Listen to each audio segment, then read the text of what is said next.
Next speaker to fuel the debate is Christine Whitehead. Christine is Professor of Housing Economics at the LSE. She's what we would call an academic.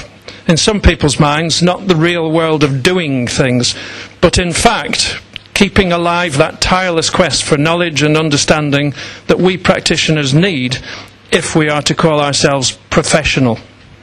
Christine's recent work has concentrated on questions related to privatisation, deregulation and evaluation, this latter topic forming the theme of her recent opinion piece in Landscape, which struck a chord for me, having listened to the recent BBC programme Costing the Earth. I don't know if anyone else heard that, debating whether or not carbon trading is working, can work.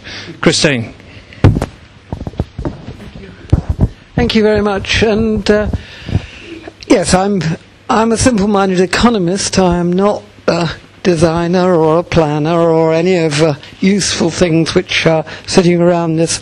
And one of the things which is important in that is that I define landscape differently from the way you define landscape. And so far this evening, you actually defined, actually defined landscape as simply the outcome of a development in terms of the private rate of return on that development. Now, that wasn't what I thought of as landscape at all. I thought of as landscape as being what we see in different contexts or value in different contexts, whether we see it or not. So we value it because it's outside our back window. We value it because we think it's good for our economy or for our society. We value it because we'd quite like to go there sometime, but we don't know when, such as Everest.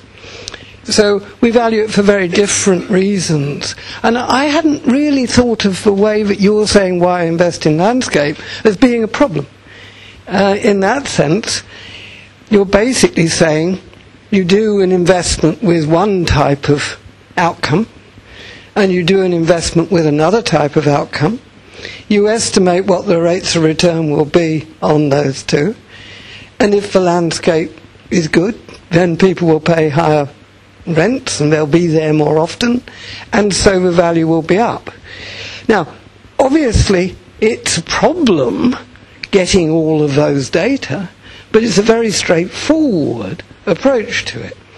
As long as you include the right bits, you include the options, you get a private definition of landscape and you get a private valuation of landscape, i.e. what the market says it is worth. Now, that is certainly true, and under those circumstances there is absolutely no problem about putting a monetary value on it, as long as you can define landscape separately from anything else. And it reminds me of a long time ago, there used to be a Penguin series of readings on different parts of economics. The economics of information started off, 40% of the world's output is a result of information. The economics of transport started off, 40% of it, etc. Now, couldn't both be true. And in a sense, I think that is the much more real issue about how do we value it. None of us want to say we wouldn't value it. Some of us don't like the idea of valuation. But I think my simple message was, if you don't value it, if you're doing a decision process and you don't take it into account, you give it an implicit value of 0.